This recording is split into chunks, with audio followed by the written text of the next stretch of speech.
Frederick Engels சொல்லுவார், ஒரு நிலைமறுப்பின் நிலைமறுப்பு விதி என்று. இது வரலாற்றின் இயக்கவியல். இதுதான் இலங்கையில் நடந்தது. இலங்கையின் சமூகங்களை ஆழமாக பிளவுபடுத்திய 1983 அதன் முன்னரும் பின்னருமான இனவாத பயங்கரவாதத்தின் தாக்கங்கள் அனர்த்தங்களில் இருந்த இந்த நாடு இன்னும் முழுதாக விடுபடவில்லை, விடுபட்டு கொண்டிருக்குது.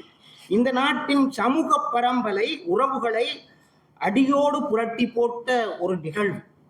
இந்த நிகழ்வு பற்றி பேசுறதுக்கு இதுல சந்தர்ப்பம் தந்ததுக்கு முதல் நான் நன்றியை சொல்றேன்.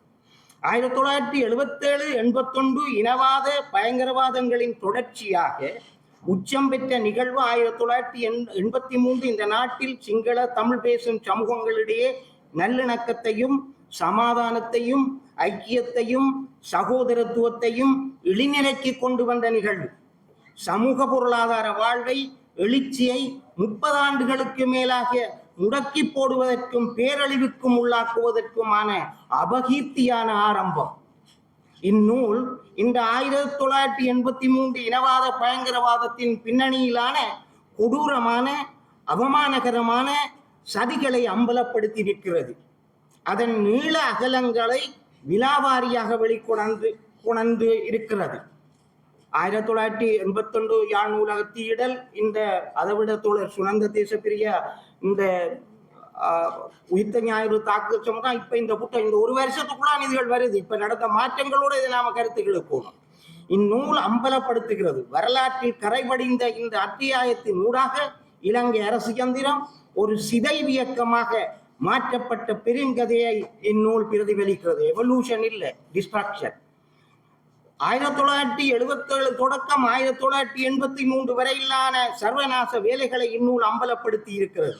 பயங்கரவாத தடை சட்டம், பாராளுமன்ற தேர்தல் ஒத்திவைப்பு, நாட்டை இராணுவமயமாக்கல், காணாமலாக்கல், சித்திரவதைகள், படுகொலைகள், தொழிற்சங்க ஜனநாயக இயக்கங்களை அடக்குதல், குடியுரிமையை பறித்தல், ஐக்கிய தேசிய கட்சி தொழிற்சங்கத்தை குண்டர்படியாக மாற்றுதல் வெகுஜன விரோத நடவடிக்கைகள் ஆரம்பித்து வைக்கப்பட்டன. இனவாத பயங்கரவாதம் அரசு மட்டத்தில் இருந்து சமூக மட்டத்திற்கு விஷ பிரச்சாரம், புத்தகங்கள், இதர வழிகளில் கொண்டு செல்லப்பட்டன. 1970களில் இருந்து சட்ட நீதி நெறிமுறைகளுக்கு அப்பாற்பட்ட குண்டர் குழுக்கள் உருவாக்கப்பட்டன. விசேட அதிகாரம் கொண்ட ஜனாதிபதி முறையினை துஷ்பிரயோகம் செய்து இத்தகையவர்கள் சமூகத்தின் மத்தியில் உலாவ விடப்பட்டார்கள். கொடூர சிறைப்படுகொலைகளை நிகழ்த்தியவர்கள் இயல்பாக சாதாரணமாக சமூகத்தில் வாழ அனுமதிக்கப்பட்டார்கள். ஆழ அரசும் பாதாள உலகமும் என நாடு அராஜகமாக மாற்றப்பட்டது. இதே வேளையில் அரச பயங்கரவாதத்தின் பிரதிபிம்பமாகவும் பயங்கரவாதம் நாட்டில் உருவாகினது. அதுவும் நாட்டில் நியாயமான மனிதர்களை பேரழிவுக்குள்ளாக்கி இருக்கு. ஆழ அரசும் பாதாள உலகமும் என நாடு அராஜகமாக மாற்றப்பட்டது. இன்று சிதிலமாக்கப்பட்ட இந்த நாடு மனித உறவுகள் சீர் செய்யப்பட வேண்டிய தருணம் இன்றைக்கு எங்களுக்கு வந்திருக்குது. நாடு சிதிலமாக்கப்பட்டிருக்குது. நமது சகோதரத்துவ பெருமை மிகு வரலாற்று வேர்களுக்கு நாங்கள் செல்ல வேண்டிய தருணம் வந்திருக்குது. சமூக மறுசீரமைப்பின் அவசியம் உருவாகி இருக்கு. இந்த நாட்டில் சமூக சகோதரத்துவ நெடிய நீண்ட வரலாற்றில் இருந்து மனித கண்ணியத்தின் நெறிமுறைகளை அடிப்படையாக கொண்டு சமூக உறவுகள் உறுதியாக மீள்கட்டி எழுப்பப்பட வேண்டும். அந்த நல்ல நோக்கத்தை இந்த நூலின் ஊடாக நந்தன வீரர் அவர்கள் வெளிக்கொணர்கிறார். சிங்கள மொழியில் எழுதப்பட்ட இந்நூல் தொடர் மனோரஞ்சன் அவர்களால் தமிழில் மொழிபெயர்க்கப்பட்டுள்ளது. வரலாற்றின் இயக்கவியல் மற்றும் அரச வன்முறை பற்றி 1980-83 இனவாத பயங்கரவாதம் தருணம் பார்த்து திட்டமிட்டு செய்யப்பட்ட நாசகார செயல் 1970களில் துண்டு பிரசுரங்களாகவும் புத்தகங்களாகவும் வந்ததை பற்றி ஏற்கனவே சொல்லியிருக்கிறார். தோழர் நந்தன வீரரத்ன அவர்கள் பிரஜை பூர்வமாகவோ அன்று இந்த வரலாற்று இயக்கவியலை தனது எழுத்துக்கள் மூலம் உணர்த்த முயல்கிறார். பிரஜை பூர்வமாகவோ இல்லாமலோ அவர் ஒரு டயலெக்டிக்ஸா ஒரு இயக்கவியலா இந்த விஷயத்தை சொல்றார். அவரது யாழ்ப்பாணத்தை தீயிடர் தோழர் சுனந்த தேசப்பிரியாவின் உயிர்த்த ஞாயிறு தாக்குதல், தற்போது 1983 கருப்பு ஜூலையின் நினைவுகளும் நீதிக்கான அழைப்பும் என்ற நூல் வெளிவந்திருக்கிறது. வரலாற்றில் இழைக்கப்படும் தவறுகளுக்கு காலத்தினுடைய விலை செலுத்த வேண்டி வரும் என்பது வரலாற்று இயங்கியல் உண்மை. எப்பயும் ஒரு காலத்துல நாங்க வரலாற்றுல பெரிய பெரிய பிளவிட்டு அந்த பிழைக்கு நாங்கள் விலை செலுத்த வேண்டி வரும். அது இங்க நடந்து கொண்டிருக்குது. 1983 வன்முறைகள், நக்சல்வாரி சதி புரட்சி என்ற புரளி கிளப்பி இடதுசாரிகள் தொழிற்சங்கங்கள் ஜேவிபியினரை வேட்டையாடினர். ஒரு பக்கம் கருங்காலிகளின் தொழிற்சங்கம் மற்றும் குண்டர்களை வைத்து தென்னிலங்கையில் தமிழர்களின் வாழ்விற்கும் வளத்திற்கும் தீயிடப்பட்டது. நாடு முழுவதும் அரச பயங்கரவாத வன்முறைகள் கொழுந்துவிட்டு எரித்தன. இந்த அரச பயங்கரவாத அராஜகத்துக்கு சிங்கள மக்களின் அபிலாஷிகள் என்று பெயரிடப்பட்டது. உங்களுக்கு போர் வேண்டுமானால் போர், சமாதானம் வேண்டுமானால் சமாதானம் என்று ஆணவ கோஷம் எழுப்பப்பட்டது. என்றென்றைக்குமாக சமூகங்களை பிளவுபடுத்துவது, தொழிற்சங்க இயக்கத்தை சிதைப்பது என்று இவை நடந்திருந்த 1980களில் 1 லட்சம் தொழிலாளர்கள் வீதிக்கு விரட்டப்பட்டார்கள். இலங்கையின் பாரம்பரியமான அதிகார வர்க்கத்தின் பிடியை இலங்கையின் அனைத்து மக்கள் மீதும் கெட்டியாக இருக்கும் விதத்திலேயே காரியங்கள் நிகழ்ந்தன. எதிர்கட்சிகளை ஒழித்து, தொழிற்சங்கங்களை ஒழித்து, இனவாதத்தை பராமரித்து, நாட்டை இரத்த களரியாக்கி தமது அதிகாரத்தை நிரந்தரமாக்குவதே அவர்களின் குறிக்கோளாக இருந்தது. விளைவாக இந்த நாடு 30 ஆண்டுகளாக யுத்தமும் பேரழிவுமாக ஆகியது. இன்றைய நிலை மற்றும் சமூக மலர்ச்சி, யுத்தம் முடிவடைந்து 15 ஆண்டுகள் கடந்து இந்த நாட்டை முன்னோக்கி கொண்டு செல்வதற்கான பணி சவாலானது. செய்தே ஆக வேண்டிய டில்வின் சில்வா அவர்களும் சொன்னார், பயங்கரவாத தடை சட்டம் நீக்கிறத பற்றி. மற்றது ஒரு என்ன இடைவெளி இன்றைக்கு உருவாயிருக்கு. 76 ஆண்டுகள் அனுபவித்த ஆளும் வர்க்கம் அரசியல் கலாச்சார அதிர்ச்சியில் ஆண்டுள்ளது. ஒரு பொலிட்டிக்கல் கல்ச்சரல் ஷாக் இருக்கு இந்த ரூலிங் கிளாஸுக்கு. இன்றைக்கு அவை திரும்ப ஏங்கி போயிருக்கணும். அவை 76 ஆண்டுகள் அனுபவித்த ஆளும் வர்க்க அரசியல் கலாச்சார அதிர்ச்சியில் ஆண்டுள்ளது. இழந்து கொண்டிருக்கும் தனது நலன்களை மீட்பதற்கான கனவில் உள்ளது. பாதாள உலக செயற்பாடுகள் இனவாத மதவாத நெருப்பை மூட்டுவதற்கான எத்தனங்கள் இல்லாமல் இல்லை.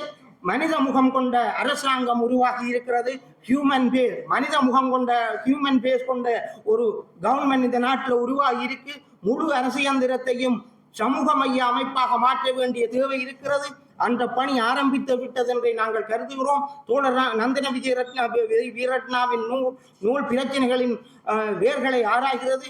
இந்த நாடு முன்னோக்கி செல்வதற்கான இந்த வரலாற்று படிப்பினைகள் அவசியமாகின்றன.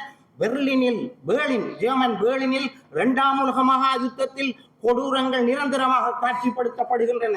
ஹிட்லரின் கொடூரங்கள் பேர்லினில் எக்ஸிபிஷனாக இருக்குது. ஏன்னா இனிமேலும் அது நடக்கக்கூடாது என்று சொல்லி இந்த நாட்டில் நிகழ்ந்த இனவாத பயங்கரவாதம் சிங்கள தமிழ் முரண்பாடு அல்ல. இலங்கையில் ஆளும் வர்க்கம் காலங்காலமாக அதனை இனங்களின் முரண்பாடாக சித்தரித்து வருகிறது. இலங்கையின் ஆளும் வர்க்கம் மக்கள் மேல் திணித்த விடயம் இது.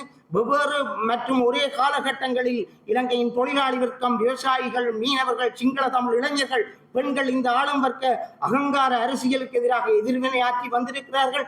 தமிழ் ஆளும் வர்க்கம் 1977 ஆளும் வர்க்கம் 1977, 81, 83 வன்முறைகளை நிகழ்த்திய ஆளும் வர்க்க பிரமுகர்களுடன் மென்மையான போர்த்தை கொண்டிருந்தது என்பதனை இங்கு நான் சுட்டிக்காட்ட வேண்டும். தமிழ் ரூலிங் கிளாஸ் ஒக்கையும் UNP தொடர்பாக சொப்போனரோடு தான் இருந்திருக்கின்றதையும் நான் இங்கு சொல்ல வேண்டும். அண்மையில் சட்டம் தனது கடமையை செய்த போது உருவான அதிர்ச்சி அலைகள் அதனை காண முடியும். இலங்கை உலக மக்களால் விரும்பப்படும் பன்முக சமூக பல்லுயிர் பாங்கு கொண்ட நாடு. ஒரு மல்டி கம்யூனிட்டி பயோடைவர்சிட்டி உள்ள நாடு.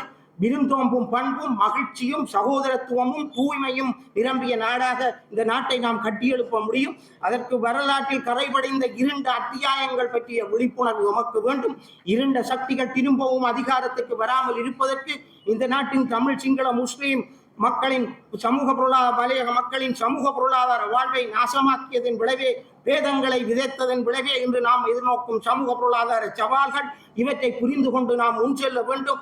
சாமானியர்களின் முகங்களை முன்னிறுத்துவதற்கு இந்த சாதாரண மக்களின் அதிகாரத்திற்கான பயணம் ஆரம்பித்து விட்டது என்றே கருதுகிறேன். அது தொடர வேண்டும். அது பாதுகாக்கப்பட வேண்டும்.